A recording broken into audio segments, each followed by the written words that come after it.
Bonjour et bienvenue dans un nouvel épisode de World Affairs in Context. Je suis votre hôte, Lena Petrova. Aujourd'hui, j'ai le grand plaisir d'accueillir Ian Proud, ancien diplomate britannique avec 24 ans d'expérience.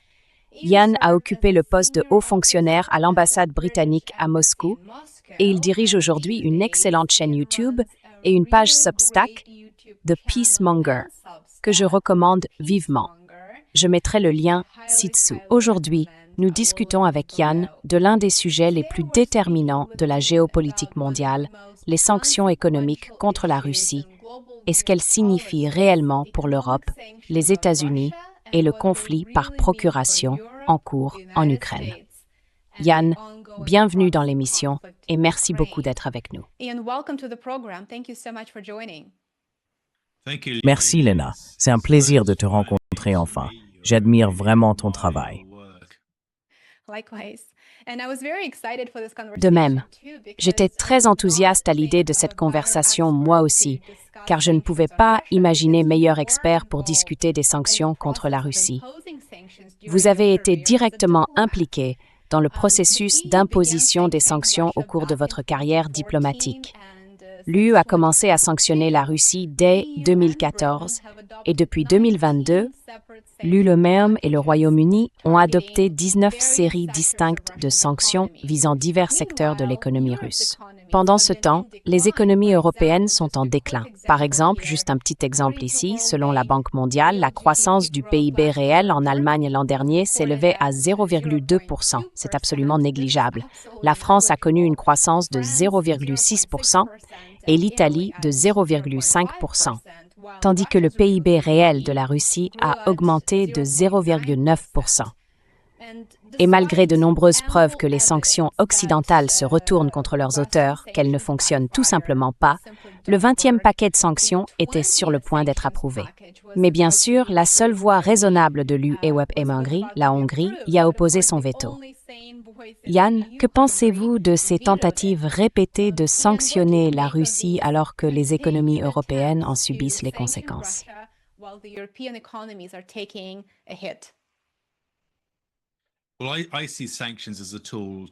Eh bien, je considère les sanctions comme un outil qui, en réalité, prolonge la guerre. Vous savez, parce que l'UE et le Royaume-Uni savent tous deux que la Russie n'acceptera pas un accord de paix tant qu'elle fera encore face à de nouvelles sanctions, même si ces sanctions n'ont qu'un effet limité. Et si l'on regarde les détails du 20e paquet de sanctions, il ne s'agissait pas de mesures majeures. Après 20 paquets, nous avons vraiment atteint le point de rendement décroissant. On peut même dire que c'était déjà le cas peu de temps après le début de la guerre en 2022. Donc, imposer simplement de nouveaux paquets de sanctions assez marginaux ne fait que prolonger la guerre, car cela bloque toute possibilité de règlement diplomatique ou négocié avec la Russie. Et je pense que c'est pour cela qu'ils le font. Je crois que les gens à Bruxelles sont animés par une haine absolue de la Russie, ce qui est compréhensible compte tenu de toutes les horreurs qui se sont produites en Ukraine. Mais malgré tout, la seule issue à cette terrible guerre, c'est la diplomatie, pas les sanctions.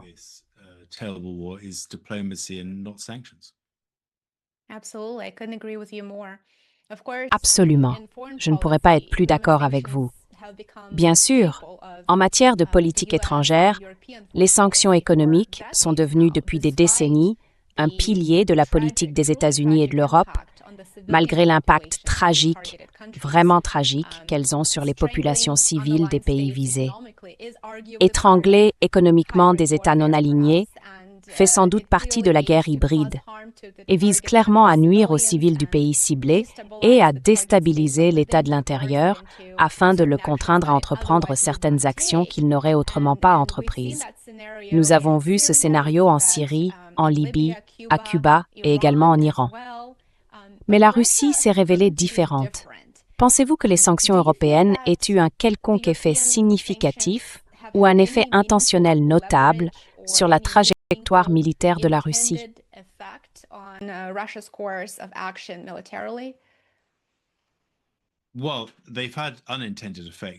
Eh bien, elles ont eu un effet involontaire sur l'économie russe.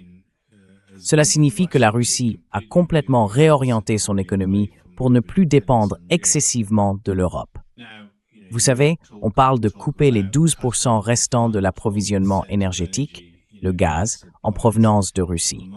Mais à partir de 2014, la Russie a commencé à réorienter davantage son commerce vers l'Asie, en dirigeant ses exportations de pétrole et de gaz vers la Chine et bien sûr vers l'Inde. Depuis le début de la guerre, nous comprenons tout cela. Mais ce que la Russie a également fait, c'est réorienter son économie sur le plan intérieur.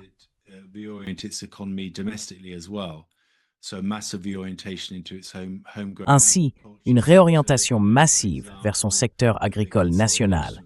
Par exemple, une grande consolidation de son secteur industriel de défense sous Vostok et d'autres initiatives similaires. Il y a donc eu à la fois une réorientation internationale et intérieure du modèle économique de la Russie, provoquée comme conséquence involontaire des sanctions imposées par l'Union européenne et le Royaume-Uni. Et maintenant, si l'on examine l'impact sur la guerre elle-même, eh bien, les sanctions n'ont eu aucun effet sur la guerre, si ce n'est de la prolonger. Car tant que l'État russe estimera que l'Occident mène contre lui une guerre économique, une forme de guerre hybride, comme vous le dites, il n'aura aucune raison de chercher la paix.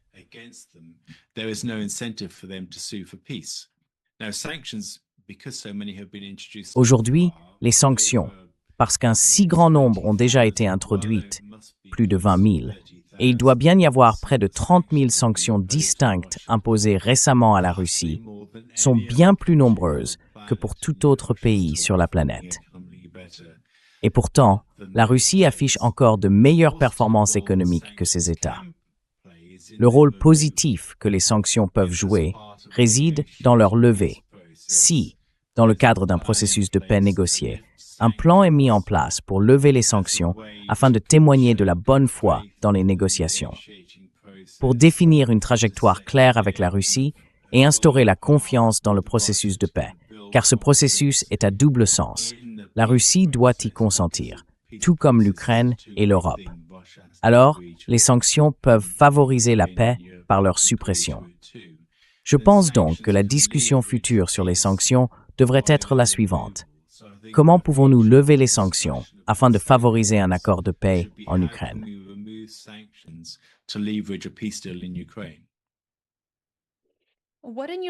Selon vous, qu'est-ce qui distingue la Russie à cet égard des autres États visés par les sanctions économiques occidentales?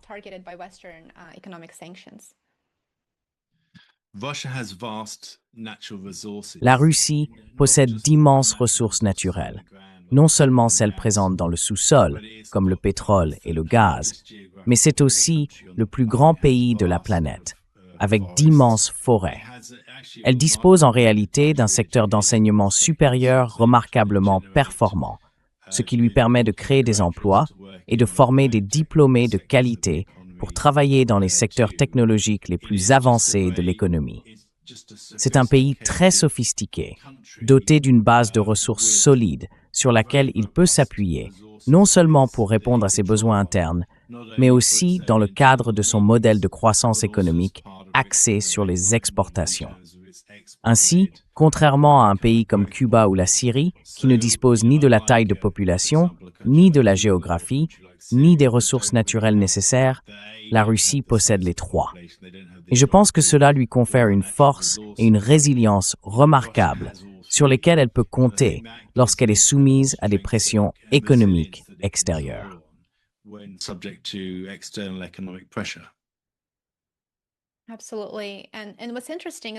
Absolument.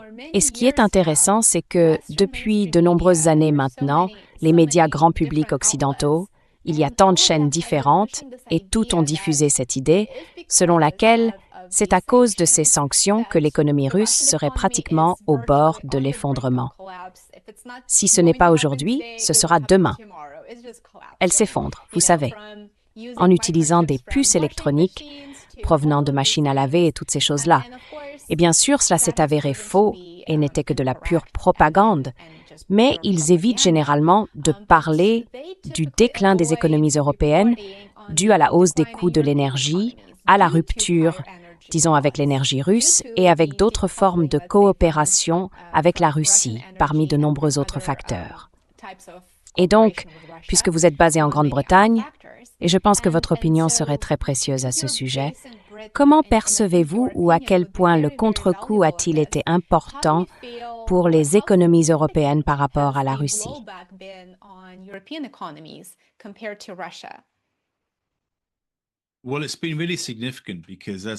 Eh bien, cela a été vraiment significatif, car en tant que choix politique, à la fois de politique étrangère et de politique intérieure, les États européens ont choisi d'avoir une énergie plus coûteuse comme principe politique dans le contexte de la guerre en Ukraine et de la forme de guerre hybride, si l'on veut l'appeler ainsi, contre la Russie. Les économies européennes ont donc choisi d'assumer des coûts énergétiques plus élevés parce qu'elles ne veulent pas d'une énergie meilleur marché en provenance de Russie. Cela a conduit, par exemple en Allemagne, à la suppression de plus de 250 000 emplois industriels depuis 2019, une contraction de la main-d'œuvre d'environ 4,3%. En raison de la fermeture d'usines, les industries allemandes se sont délocalisées vers d'autres pays d'Europe, comme la Hongrie, qui continue d'acheter du pétrole et du gaz à la Russie.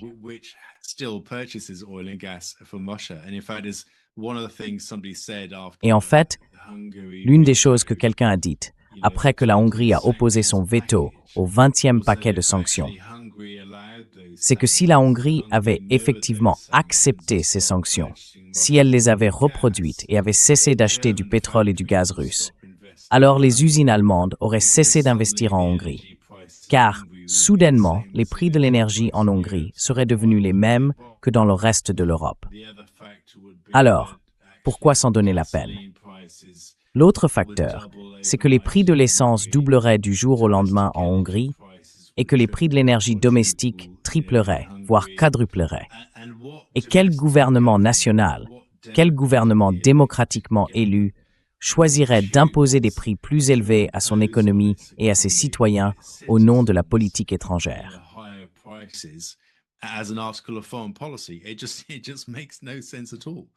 Cela n'a tout simplement aucun sens. Et donc, nous observons aujourd'hui une faible croissance, bien que cette faible croissance soit aussi en partie, et vous le savez, puisque vous êtes un véritable expert en finance et en économie, une sorte de gueule de bois de la crise financière mondiale. Et en fait, j'ai eu un petit sourire ironique quand vous avez mentionné tout à l'heure 0,2% en Allemagne et 0,9% en Russie. Ce sont à peu près les mêmes chiffres que nous avions observés vers 2015, n'est-ce pas? C'est incroyable de voir à quel point si peu de choses ont changé en 11 ans depuis cette époque. Mais fondamentalement, et cela revient à la question du choix de la Hongrie, les pays européens, les pays pris individuellement au sein du bloc européen, doivent faire des choix fondés sur leurs intérêts économiques nationaux.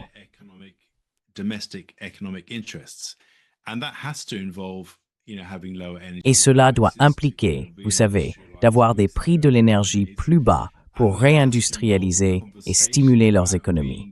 Cela doit aussi inclure une discussion sur la reprise des relations économiques avec la Russie en raison des immenses avantages de l'énergie à bas coût.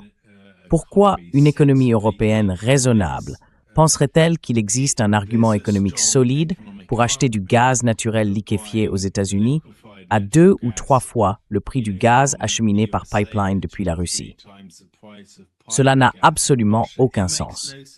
Mais bien sûr, la guerre en Ukraine empêche cette discussion d'avoir lieu.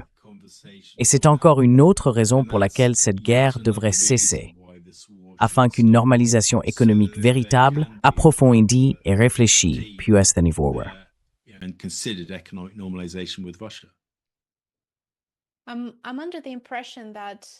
J'ai l'impression que l'UEPR et les politiciens britanniques mènent cette guerre économique contre la Russie uniquement par symbolisme, car il n'existe aucun autre moyen d'atteindre l'objectif visé d'affaiblir la Russie.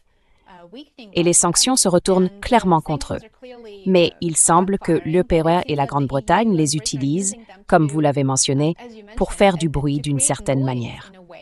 Alors que le véritable objectif est de bloquer les efforts de paix car cela leur permet d'une certaine façon de justifier la poursuite du financement de la guerre en Ukraine, de cette guerre par procuration en Ukraine. Je pense que les élites politiques de Bruxelles et de Londres doivent craindre de perdre leur mandat à un moment donné dans l'avenir. Mais les tambours de la guerre résonnent clairement plus fort que toute voix raisonnable en Europe de nos jours.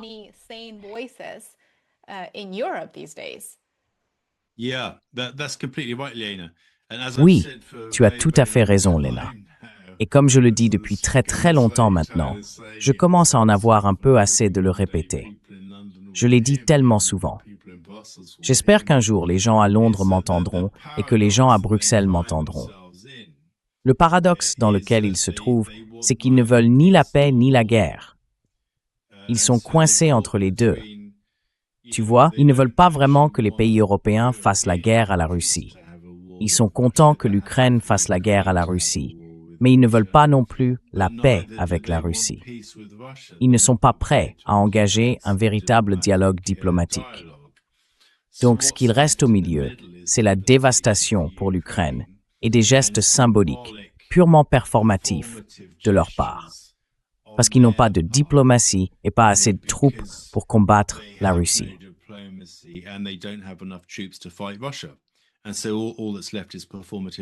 Et donc tout ce qui reste, c'est du bruit blanc performatif, comme tu dis. Et c'est une grande tragédie, tu sais, parce qu'en réalité, du côté britannique, je ne comprends pas du tout. Mais on peut le voir dans le contexte de la russophobie, qui trouve ses racines dans l'histoire, le grand jeu, l'Empire britannique et tout ce genre de choses. Ça, je peux à peu près le comprendre. Il y a cependant un moteur politique et économique plus cynique dans l'Union européenne. Et c'est parce que, lorsque la guerre en Ukraine prendra fin, le grand spectre de l'adhésion de l'Ukraine à l'UE refera surface. Et cela pourrait potentiellement coûter plus cher à l'UE que de simplement verser à Zelensky 90 milliards de temps en temps pour maintenir la guerre, tu vois.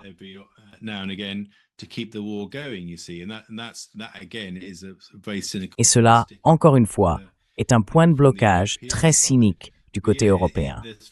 Mais oui, il y a beaucoup trop de bruit autour du manque de véritables efforts en matière de diplomatie et de résolution des conflits ici. Et lorsqu'il s'agit de perdre les mandats, le point que vous avez soulevé au début, je pense que les politiciens ont peur. Bien sûr, personne n'a élu Ursula von der Leyen ni Charles Michel de toute façon. Ce sont des technocrates non élus, bien qu'ils exercent tout de même un pouvoir démocratique, ce qui est une bizarrerie du fonctionnement du système européen. Mais si vous êtes Donald Tusk, Friedrich Merz, Emmanuel Macron ou Keir Starmer, d'ici 3 ans, vous serez confrontés à des élections générales.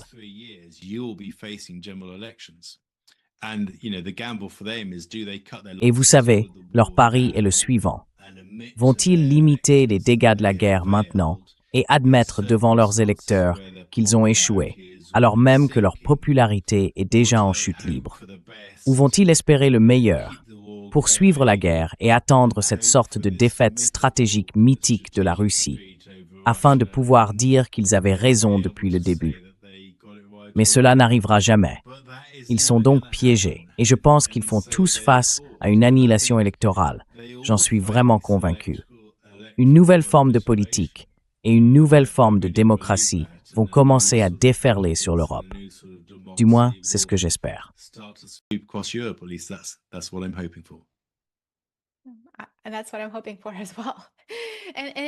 Et c'est ce que j'espère aussi. C'est, tu sais, fascinant, dans le très mauvais sens du terme, fascinant d'observer comment l'Union européenne se transforme lentement en un bloc axé sur le militaire, en une sorte d'union de guerre, animée par le désir de militariser, de financer le conflit, de bloquer et même d'écarter toute initiative de paix véritable.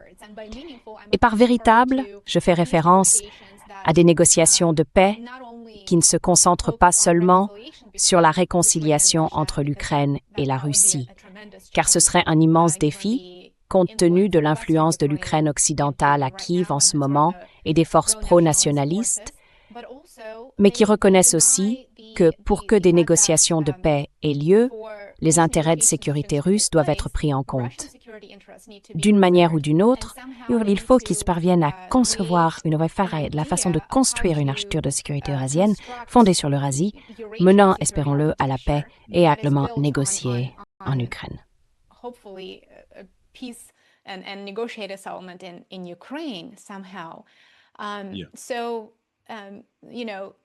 Alors vous savez, nous avons l'OTAN, mais ensuite, l'Union européenne est en train de se réinventer en une sorte d'union de guerre. Et ce que je trouve vraiment intéressant, c'est que les sondages d'opinion européens semblent montrer que ces campagnes de propagande intenses, axées sur la guerre et la russophobie, n'ont pas vraiment réussi, dans le sens où les Européens ne sont toujours pas motivés à faire la guerre contre la Russie.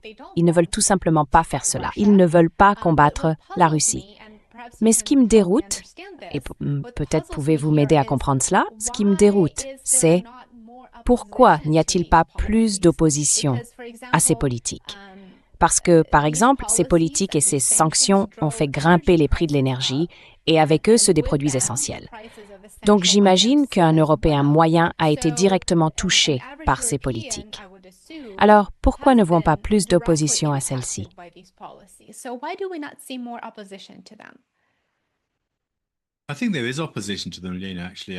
Je pense qu'il y a effectivement une opposition à leur égard, Lena. Vraiment. Parce que si l'on regarde le résultat de l'élection partielle qui a eu lieu cette nuit au Royaume-Uni, le Parti vert a remporté la victoire. Et le parti arrivé en deuxième position était Reform UK. Ainsi, les deux partis, l'un à gauche et l'autre à droite de l'échiquier politique britannique, gagnent du terrain. C'est similaire à ce qui se passe en Allemagne, où l'on trouve l'AfD à droite et le nouveau parti de Sarah Wagenknecht à gauche, comme alternative aux partis traditionnels, le SPD et la CDU en Allemagne, et les partis travaillistes et conservateurs au Royaume-Uni. Et je pense qu'à mesure que les citoyens se sentent de plus en plus trahis par les partis politiques traditionnels et dominants, ces alignements politiques commencent réellement à évoluer en Europe.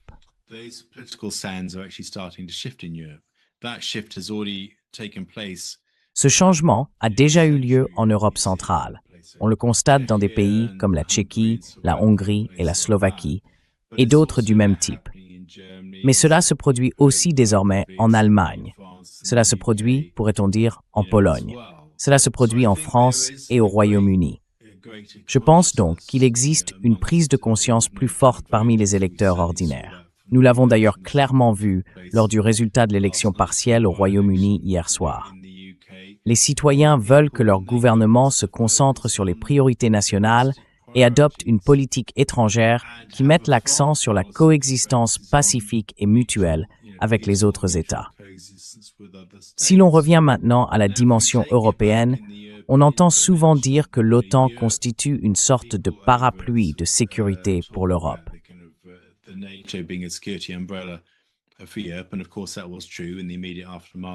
Et bien sûr, cela était vrai dans l'immédiat après-guerre, à la suite de la Seconde Guerre mondiale et également pendant la guerre froide. Mais la guerre froide s'est terminée en 1991. Je veux dire, l'Europe est devenue un succès grâce à l'ouverture économique, sociale et culturelle entre les nations. Non pas par l'union politique, mais par l'assouplissement des frontières, permettant aux gens de circuler librement. Et à cause de cela, il y a eu un changement générationnel dans la manière dont les Européens se perçoivent les uns les autres. Ils ne se voient plus comme souhaitant faire partie de l'armée. Ils ne considèrent plus vraiment la guerre comme faisant partie de leur vision du monde.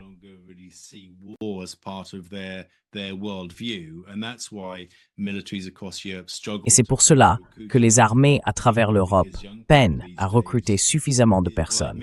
Parce que les jeunes d'aujourd'hui, comme moi, veulent la paix, pas la guerre. Et qui ne le voudrait pas? Je pense, en entrant dans le XXIe siècle, les gens ont ressenti les bienfaits de l'essor économique, social et culturel de l'Union européenne durant sa première phase de développement. La jeune génération n'a pas vraiment de souvenir de la Seconde Guerre mondiale et se sent moins attachée à cette mémoire historique. Les gens veulent la paix, Et je pense que cela contribue à alimenter les changements politiques à travers l'Europe, car ils regardent leurs dirigeants et tout ce qu'ils semblent faire, c'est parler de ces guerres perpétuelles.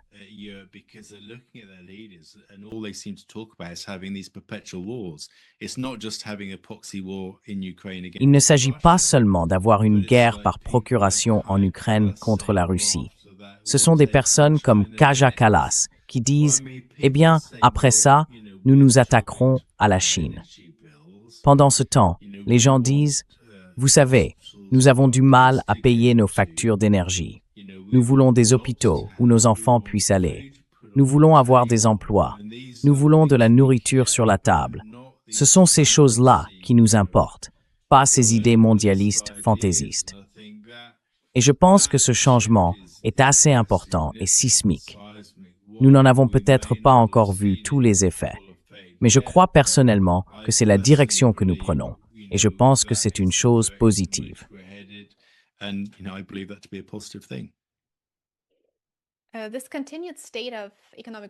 Cet état de guerre économique prolongé a effectivement rapproché, comme vous l'avez mentionné, la Russie de partenaires économiques non occidentaux tels que la Chine, l'Inde et plus largement du Sud global ou du bloc des BRICS. Les États-Unis avaient autrefois pour stratégie de maintenir la Russie et la Chine aussi éloignées que possible. Mais il semble que les politiques actuelles aient produit exactement l'effet inverse. Elles ont contribué à aligner la Russie et la Chine sur certains intérêts, et cet alignement semble se renforcer.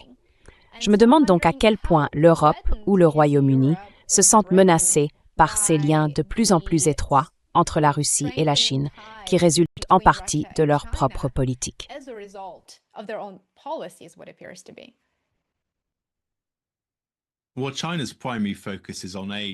Eh bien, la Chine concentre principalement son attention sur l'Asie, dans l'ensemble.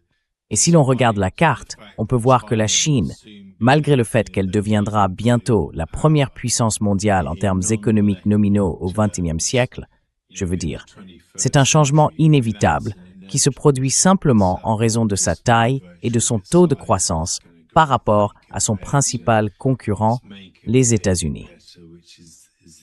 Vous savez, la Chine ne représente aucune menace pour la sécurité de l'Europe et il est absurde de prétendre le contraire. De même, le partenariat de la Russie avec la Chine, qui est surtout d'ordre économique, notamment dans le cadre des BRICS, ne devrait pas être perçu autrement. Il existe bien sûr une dimension sécuritaire, mais elle reste secondaire.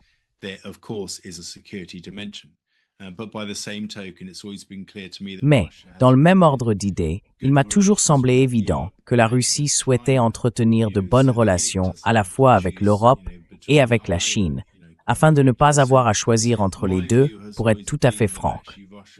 J'ai toujours pensé que la Russie voulait une relation politiquement stable avec la Chine. Et cela a du sens pour elle, surtout compte tenu du caractère peu peuplé de son Extrême-Orient. Mais en même temps, je n'ai jamais pensé que la Russie considérait cela comme une alternative exclusive, qu'elle ne pouvait pas aussi entretenir des relations vraiment positives avec l'Europe.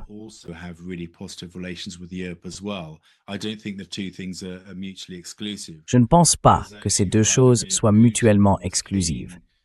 C'est en réalité Vladimir Poutine qui, très tôt dans son mandat de président, s'est montré désireux de promouvoir l'idée de Lisbonne à Vladivostok.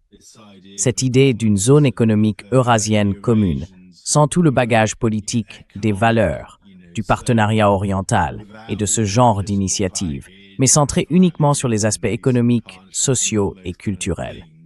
Les éléments qui, dans sa phase initiale de développement, ont fait le succès de l'Union européenne avant qu'elle ne devienne beaucoup trop politisée et trop centralisée.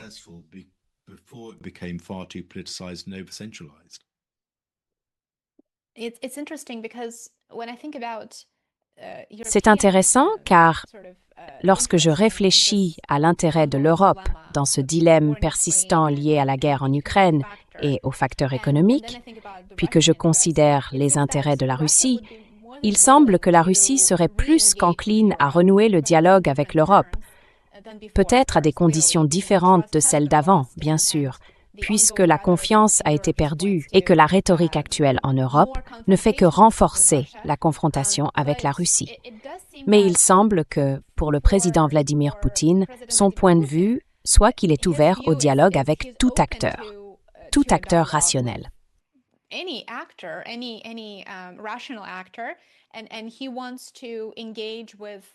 Et il veut s'engager avec la Chine, mais il souhaite également dialoguer avec les acteurs européens et américains dans l'intérêt de la Fédération de Russie. Il semble que ce soit l'autre camp qui soit incapable de voir les avantages qu'il pourrait aussi tirer de cette reprise de contact. Alors je me demande, selon vous, qu'est-ce qui empêche les élites de Bruxelles et de Londres de percevoir les bénéfices d'une réouverture du dialogue avec la Russie et de mettre effectivement un terme à cette campagne belliciste?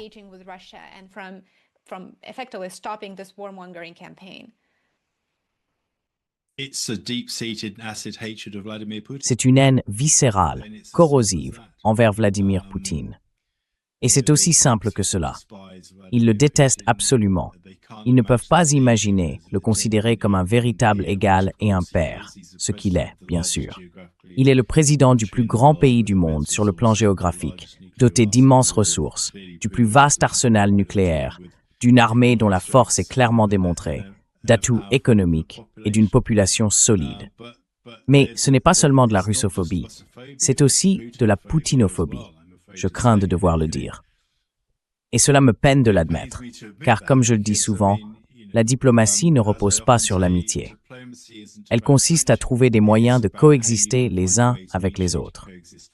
Le Royaume-Uni a eu des relations difficiles avec la France, avec l'Allemagne, et ainsi de suite tout au long de l'histoire.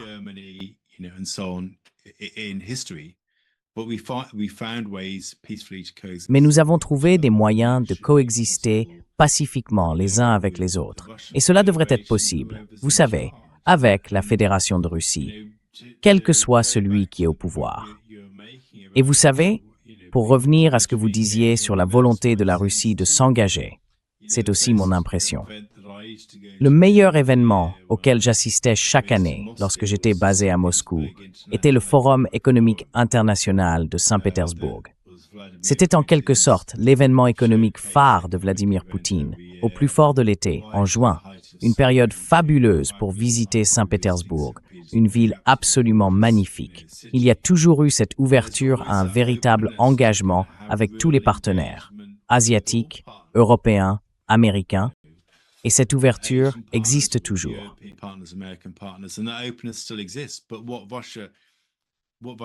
Ce que la Russie veut, c'est être traitée comme un véritable égal et un père sur la scène mondiale, pour des raisons parfaitement compréhensibles. Et aussi qu'il n'y ait aucun bagage politique dans le dialogue, aucune intention cachée où la Russie aurait le sentiment, et cela remonte directement aux accords d'Helsinki du début des années 1970, que par une nouvelle coopération, on chercherait d'une manière ou d'une autre à réformer ou à améliorer la Russie, à améliorer son système de valeurs, sa base démocratique et tout ce genre de choses. Poutine ne veut rien de tout cela. Il est tout à fait satisfait de la Russie telle qu'elle est, comme la plupart des Russes d'ailleurs. Il veut que la souveraineté de la Russie soit respectée, mais que sur les plans économiques, social et culturels, toutes ces nations puissent interagir en tant qu'égales. Partnerwith, Alain.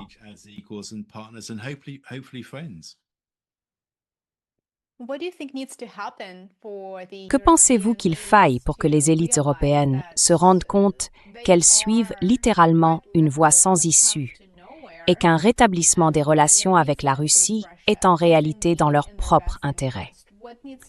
Qu'est-ce qui doit changer pour que ce changement d'état d'esprit ou cette nouvelle mentalité influence réellement leur politique étrangère à l'avenir?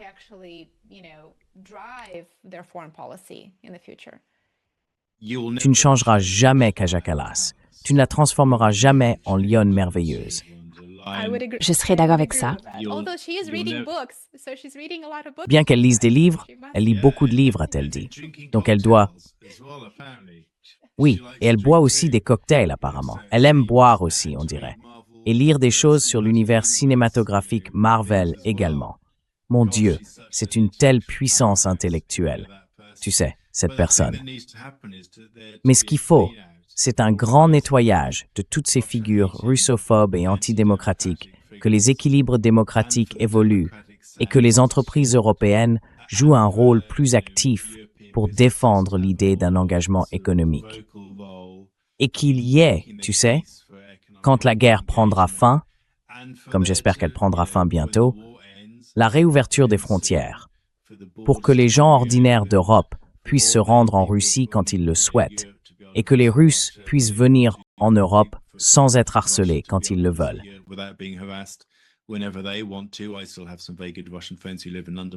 J'ai encore quelques très bons amis russes qui vivent à Londres d'ailleurs. Et pour que ce genre de normalisation, ces types d'influences positives commencent à se faire sentir. Mais tant que nous n'aurons pas écarté les Kaja Kallas, Ursula von der Leyen, Friedrich Merz, Keir Starmer, il n'y aura pas vraiment de changement politique. Je n'en vois pas la possibilité. Il pourrait y avoir une légère renormalisation. Mais le risque, bien sûr, avec l'adhésion de l'Ukraine à l'Union européenne, pour reprendre ton point sur l'union de guerre, c'est qu'il devient de plus en plus difficile de voir une différence entre l'UE et l'OTAN. Elles sont presque comme des siamoises. Ils sont tellement similaires. Vous savez, si l'Ukraine rejoint l'Union européenne sur une base purement politique, sans une sorte de réinitialisation économique plus large avec la Russie, tout ce que nous ferons, c'est appuyer sur le bouton pause d'une future guerre avec la Russie qui impliquerait l'ensemble de l'Europe. Et franchement, ce serait une catastrophe absolue. Donc, une fois que nous aurons changé cet état d'esprit, si nous parvenons à le changer, il devra y avoir, dans le cadre d'un processus de paix, un véritable processus de paix durable pour l'Ukraine. Il devra y avoir une discussion sérieuse sur la réinitialisation économique avec la Russie, car sans cela, l'avenir s'annonce sombre pour nous tous.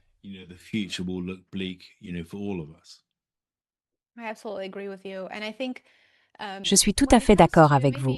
Et je pense que lorsqu'il s'agit peut-être de la dernière question pour aujourd'hui, Ursula von der Leyen a indiqué qu'il pourrait y avoir une voie rapide, et par rapide, ce n'est bien sûr pas le terme approprié, mais un chemin simplifié vers l'adhésion de l'Ukraine à l'UPBA. Dans quelle mesure est-ce réaliste?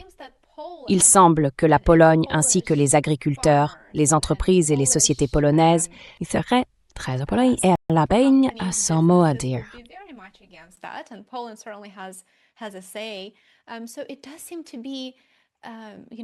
Il semble donc que ce soit, vous savez, soit une sorte de carotte agitée devant les Ukrainiens, soit que ce soit réellement la voie que l'Union européenne a choisie. Intégrer l'Ukraine dans l'Union sans vraiment résoudre les problèmes fondamentaux auxquels la société ukrainienne doit faire face, tels que la réconciliation avec la Russie, la délimitation des frontières, la reprise économique, le développement des infrastructures, la reconstruction et tout ce qui s'ensuit. Alors pourquoi parlons-nous d'intégrer l'Ukraine à l'UKMM alors qu'il existe tant d'autres questions qui nécessitent d'abord des négociations approfondies, des investissements et du temps pour être résolues?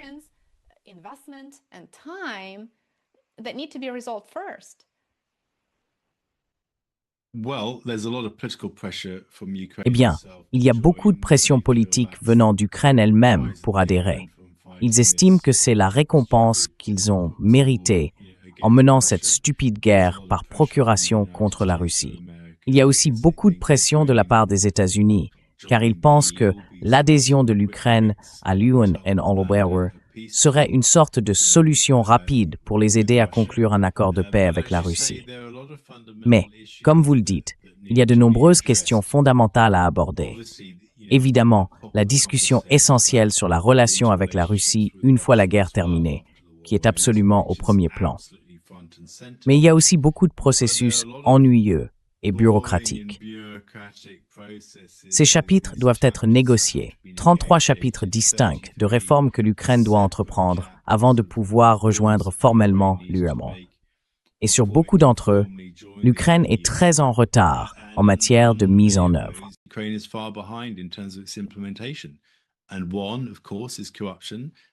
Et l'un, bien sûr, c'est la corruption. Un autre, c'est la réforme judiciaire. Il y en a toute une liste. Moins d'un tiers de ces 33 chapitres montrent que l'Ukraine est dans une bonne position, presque prête à conclure un accord.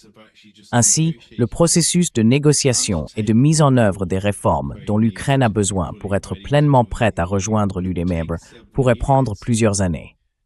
En outre, le budget européen est pratiquement figé jusqu'en 2034, ce qui ne permet pas de prévoir des subventions supplémentaires pour l'Ukraine si elle devait adhérer.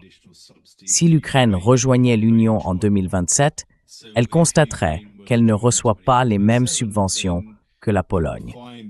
En fait, la Pologne s'opposerait probablement à ce que l'Ukraine reçoive des subventions, en raison du problème des agriculteurs que vous avez mentionné il y a un instant.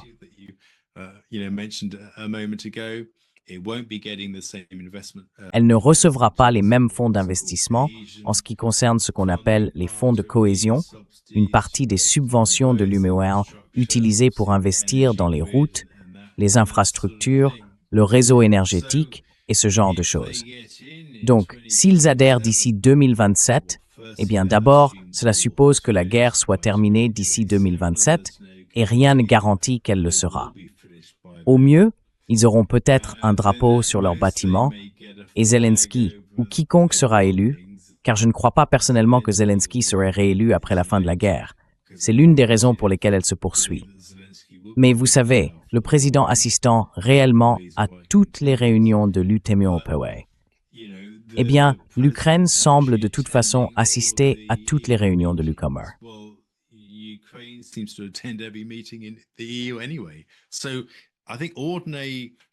Je pense donc que les jeunes Ukrainiens ordinaires qui réclament depuis un certain temps une intégration européenne, ce qui n'est pas une mauvaise aspiration d'ailleurs, si elle reste purement économique, sociale et culturelle, pourraient se rendre compte qu'ils n'obtiennent en réalité rien d'autre qu'un drapeau. Et cela pourrait être une énorme déception et provoquer toutes sortes de difficultés politiques internes en Ukraine. C'est donc un pansement à court terme, un band-aid, comme vous dites aux États-Unis, qui ne conduit pas vraiment vers une position plus systémique, plus structurelle, plus stratégique. Un accord de paix qui impliquerait également un engagement avec la Russie, avec l'Ukraine et bien sûr avec l'Union européenne. Et c'est cela dont on a réellement besoin.